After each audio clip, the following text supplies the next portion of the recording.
बिस्मिल्लाहिर्रहमानिर्रहीम। शुरू करता हूँ अल्लाह ताला के नाम से जो बड़ा मेहरबान और नहायती रहम करने वाला है। आज 2 अक्टूबर है 2022। लुधियाना जामा मस्जिद में आज की ये जो प्रेस कॉन्फ्रेंस है वो हमारे यहाँ भारत के सूबा केरला से हज के लिए जो जा रहे हैं जनाब शहाब चतुर साहब, जिन्होंने इस साल इरादा किया है कि वो पैदल मक्का शरीफ और मदीना शरीफ जाएंगे भारत से।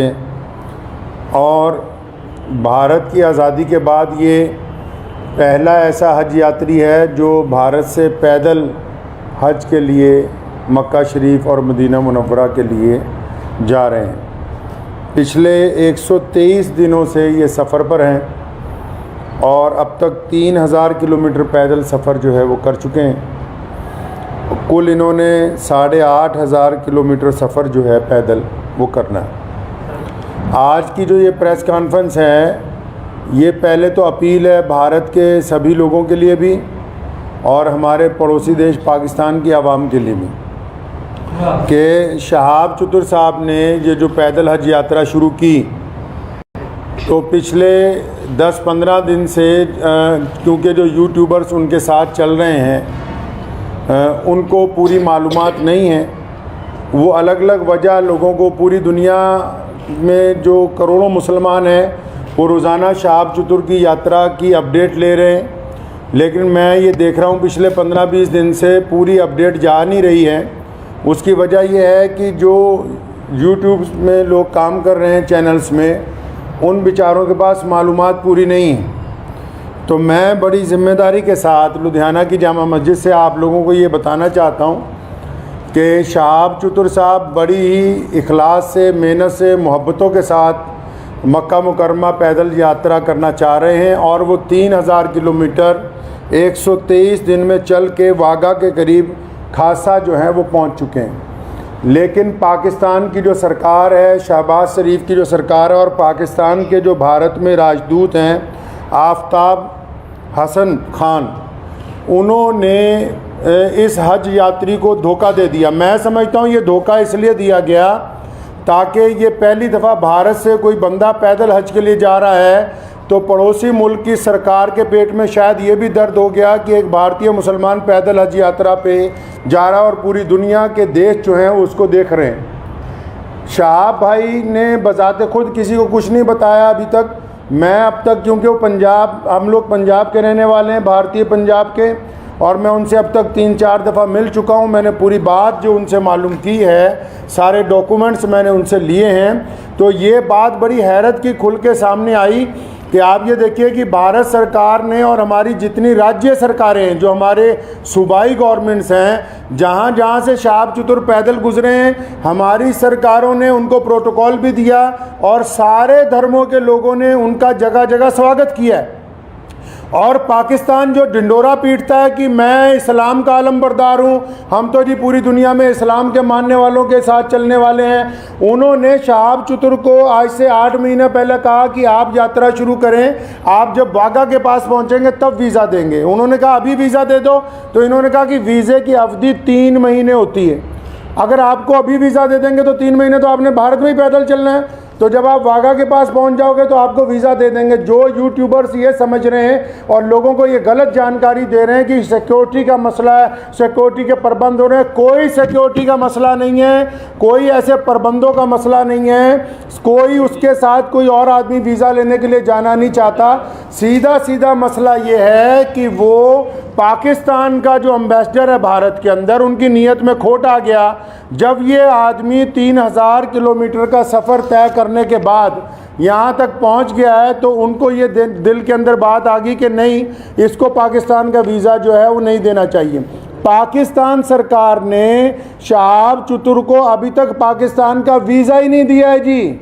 ये बड़ी हैरत की बात और शर्म की बात है वहाँ की सरकार के लिए, जो एक भारतीय पैदल हज यात्री को रोकना चाहती है, क्योंकि अलग अलग लोगों का अलग अलग तरीका। अब हमें ये पता कि भारत का एक पैदल यात्री जब जाएगा वो पूरी दुनिया के अलग अलग मुल्कों से गुजरेगा, तो जाहिर सी बात है कि लोगों को पता होगा कि भारत सरकार की तरफ से भारत के लोगों की मोहब्बतों को लेके मक्का और मदीना पहुंच रहा है। तो जहां पड़ोसी मुल्क की आवाम, रोज़ाना हम लोग सोशल मीडिया पे देखते हैं, पड़ोसी मुल्क की आवाम उनका इस्तकबाल करना चाहती है, उनका इंतज़ार करना चाहती है, वहीं पड़ोसी मुल्क के बददियानत हुक्मरान जिन्होंने कभी भारत के मुसलमानों के लिए कुछ नहीं किया, मैं कहना चाहता हूं उनको बार बार, हमने तुमसे कभी कुछ नहीं मांगा 75 सालों में, कोई तुम्हें कोई डिमांड नहीं की, ना हम मुश्किल में हो आसानी में हो, हर सूरत के अंदर हम अपने वतन में खुश हैं, इत्मीनान से हैं। हमने तमाम चीज़ों का मुकाबला बजाते खुद किया। 75 साल में एक चीज़ मांगी, एक आदमी के लिए वीज़ा, एक पैदल मुसलमान के लिए वीज़ा जिसने चल के मक्का मुकरमा जाना है, तुम एक मुसलमान को पैदल गुजरने की जगह नहीं अपने मुल्क में से दे सकते। तुम किस काम की तुम हुकूमत चला रहे हो कि हम इस्लाम के नाम पे हुकूमत चला रहे हैं। अफसोस है जो इस्लाम का नाम लेके वहाँ की हुकूमत बार बार कहती है कि हम इस्लाम का नाम लेके हुकूमत चला रहे हैं, इनके दिलों के अंदर खोट भरा हुआ है। अगर भारत के खिलाफ कोई बात करनी हो, अभी पाकिस्तान का सारा मीडिया चिल्लाने लगेगा। आज 15 दिन हो गए शहाब चतुर को आहिस्ता आहिस्ता चलते हुए, 15 दिन हो गए एक जगह पर रुके हुए। पाकिस्तान का जो खरीदार मीडिया वो भी चुप है, बोलने के लिए तैयार नहीं कि हमारा जो हाई कमिश्नर है वो बदमाशी कर रहा है एक मुसलमान के साथ। मैं ये कहना चाहता हूँ, उनकी सरकार को भी कहना चाहता हूँ, पाकिस्तान की सरकार को भी और वहाँ के हाई कमिश्नर को भी, कि अगर आपके दिमाग में ये गलत फहमी है कि शहाब चतुर साहब को तुम वीज़ा नहीं दोगे तो भारत का ये पैदल यात्री मक्का नहीं पहुँच सकेगा, तो आप अपने दिमाग में से इस गलत फहमी को बिल्कुल निकाल दीजिए। कुरान पाक में अल्लाह ताला फरमाते हैं, वो तुइज़्ज़ु मन तशा व तुज़िल्लु मन तशा, इज़्ज़त तो ज़िल्लत तो अल्लाह ताला देने वाला है, तुम कौन होते हो देने वाले। इसलिए अगर तुम हमें वीज़ा नहीं दोगे, हमारे यात्री को वीज़ा नहीं दोगे पैदल यात्रा करने का, वहाँ से मक्का जाने का वीज़ा, तो ये सारे रास्ते जो इस्लाम की तरफ जाते हैं पाकिस्तान से होके नहीं जाते। मक्के की तरफ जो रास्ते गुजरते हैं मदीना मुनव्वरा में, तुम एक आशिक रसूल को इसलिए रोकना चाहते हो कि उसका जुर्म है कि वो भारत में पैदा हुआ है, यही गुनाह है उसका।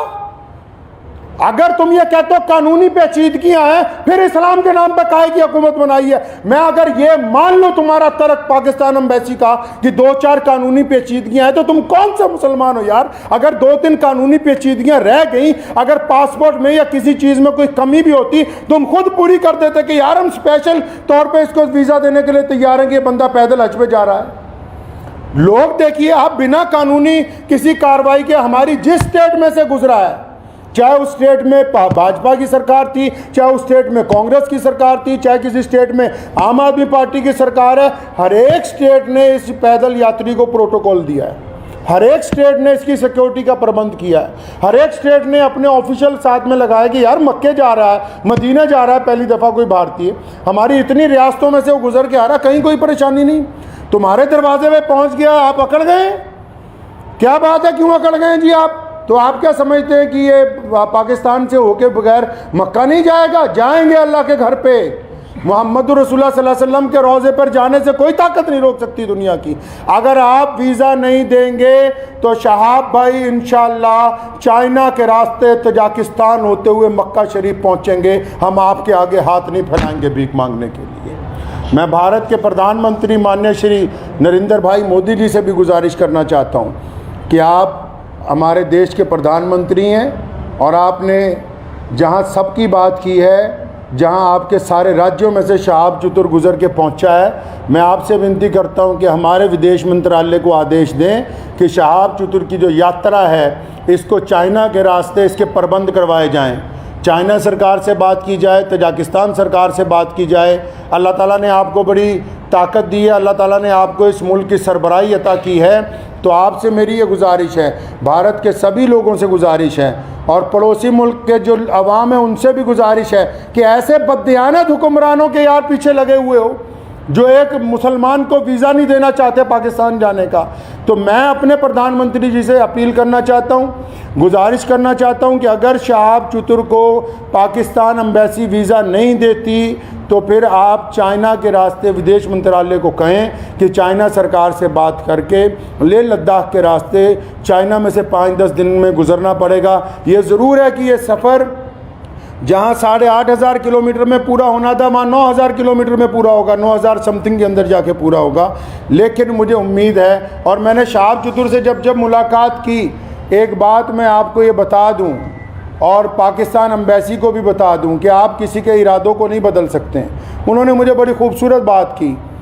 उनको पता था कि पाकिस्तान सरकार बार बार, उन्होंने मुझे कहा कि ये मेरे साथ इन्होंने वादा किया केरला से चलते हुए, शहाब चतुर के साथ सारी ऑडियो रिकॉर्डिंग्स हैं। ये जितनी बातें मैं कर रहा हूँ हवाई बातें नहीं हैं, सारे डॉक्यूमेंट्स हैं, सारी ऑडियो रिकॉर्डिंग्स हैं उनके पास, शहाब भाई के पास एम्बेसी की, जिन जिन ऑफिशियल से बात हुई है। उन्होंने मुझे कहा कि मुझे कहा गया कि आप जब वाघा पहुँचने वाले होंगे आपको वीज़ा दे देंगे। कहता अब मैं यहाँ पहुँच गया हूँ, अब नखरे कर रहे हैं, ये कागज़ ले आओ, वो कागज़ ले आओ, इससे लिखवा लो, उससे लिखवा लो। तुम्हारा मुल्क है, तुमने गुजरने की इजाज़त देनी है, हम किससे लिखवा लें भाई? हम किसके पास चले जाएं लिखवाने के लिए? साफ क्यों नहीं कहते कि तुम्हारी नीयत के अंदर बददियानती आ गई है, आपकी नीयत में बददियानती आ गई है। मैं वहाँ के अवाम से भी कहना चाहता हूँ कि ऐसी हुकूमत जो एक आदमी को वीज़ा नहीं देना चाहती, बस ये गुनाह है कि वो भारत के अंदर पैदा हुआ है। तो मुझे उन्होंने एक बड़ी खूबसूरत बात शहाब भाई ने कही। तो जब मैंने उनको कहा कि अगर पाकिस्तान ने वीज़ा नहीं दिया या हम लोगों को बड़ा टाइम लग गया तो फिर क्या होगा, उन्होंने बड़ी खूबसूरत बात की। कहने लगे जितने साल मर्ज़ी लग जाएं, मैं बिना हज किए हुए वापस अपने घर को नहीं जाऊंगा। ये बात मैं पाकिस्तान एम्बेसी को कहना चाहता हूं कि तुम जितनी मर्ज़ी देर करवा दो। और सारे यूट्यूबर भाइयों को भी कहना चाहता हूं कि बताओ पूरी दुनिया के लोगों को, पूरी दुनिया के मुसलमानों को कि कोई सिक्योरिटी का मसला नहीं है, पासपोर्ट नहीं ले रही पाकिस्तान एम्बेसी। अभी तक दिल्ली में धक्के खा रहा है शहाब भाई के जो भाई हैं, रोज़ाना एम्बेसी के धक्के खा रहे हैं, पाकिस्तान एम्बेसी के, उस एम्बेसी के जो ये शोर मचाती कि हम मुसलमानों के बड़े अलमबरदार हैं जी, हमारे पेट में बड़ा दर्द होता है मुसलमानों के लिए। उनके दरवाजे पर रोज़ धक्के खा रहे हैं वहाँ रोज़ाना। कभी कहते हैं आ जाओ, कभी कहते हैं कल आओ, कभी कहते हैं फ़लाँ मिनिस्टर के पास चले जाओ, फ़लाँ के पास चले जाओ, ये कागज़ लिखवा लो, वो कागज़। बताओ जितने सोशल मीडिया पे जितने लोग जुड़े हुए हैं पूरी दुनिया के, मैं मुसलमानों को अपील करना चाहता हूँ, बताएं पूरी दुनिया के मुसलमानों को पाकिस्तान एम्बेसी का कारनामा, वहाँ के प्रधानमंत्री का कारनामा। एक आदमी से डर रहे हो यार, एक हाजी जा रहा है हमारा हज के ऊपर पैदल, तुम्हारे सारे मुल्क आपस में जुड़े हुए हैं, हज़ारों लोग पैदल के लिए जाते हैं। रशिया से लोग पैदल हज पे पहुँचे, पिछले साल इंग्लैंड से लोग पैदल हज से पहुँचे, कितनी और रियासतें हैं, तजाकिस्तान के, उज़्बेकिस्तान के लोग पैदल हज के लिए पहुँचे। किसी पे कोई एतराज़ नहीं है। भारत का एक मुसलमान पैदल हज पे जा रहा है, तुम्हारे पेट के अंदर दर्द हो गया है। मैं पिछले 15-20 दिन से ये तमाशा देख रहा हूँ इनका, पाकिस्तान सरकार का और वहाँ की एम्बेसी का तमाशा पिछले 20-25 दिन से हम देख रहे हैं। रोज़ वो मुझे कह रहे हैं कि इमाम साहब कुछ ना कहें, शायद कल को दे देंगे। वो जब बात साफ ही हो गई कि उनकी हुकूमत ही नहीं चाहती, क्या पाकिस्तान की सरकार को नहीं पता पूरी दुनिया के मुसलमान रोज़ाना यूट्यूब पे एक बंदे को फॉलो कर रहे हैं, मिलियंस के अंदर लोग फॉलो कर रहे हैं कि भाई पैदल हज यात्री कहाँ पहुँचा, यात्री 15 दिन से रुका हुआ है, तो क्या वहाँ की भी सरकार को पता नहीं कि हज यात्री रुका हुआ है? इसका मतलब हुकूमत का मंशा, पाकिस्तान की जो सरकार है, शहबाज शरीफ की जो सरकार है, पाकिस्तान की जो भारत के अंदर एम्बेसी है, इनका बज़ात ख़ुद मंशा शामिल है। ये नहीं चाहते कि एक भारतीय मुसलमान को हज का पैदल यात्रा का वीज़ा दिया जाए। चल कोई बात नहीं, मेरा मकसद आज की प्रेस कॉन्फ्रेंस का उन सभी दुनिया भर के मुसलमानों को ये बताना था कि शहाब भाई की जो देर हो रही है वो पड़ोसी मुल्क की बददियानती की वजह से, बेईमानी की वजह से हो रही है। और आप लोग दुआ करें कि इंशाल्लाह देर ज़रूर है, अंधेर नहीं होगी इंशाल्लाह, आज नहीं तो कल इंशाल्लाह शहाब भाई जो है मक्का मुकर्रमा और मदीना मुनव्वरा की पाक धरती के ऊपर पहुँचेंगे इंशाल्लाह। वाखिर दावाना अल्हम्दुलिल्लाह रब्बिल आलमीन।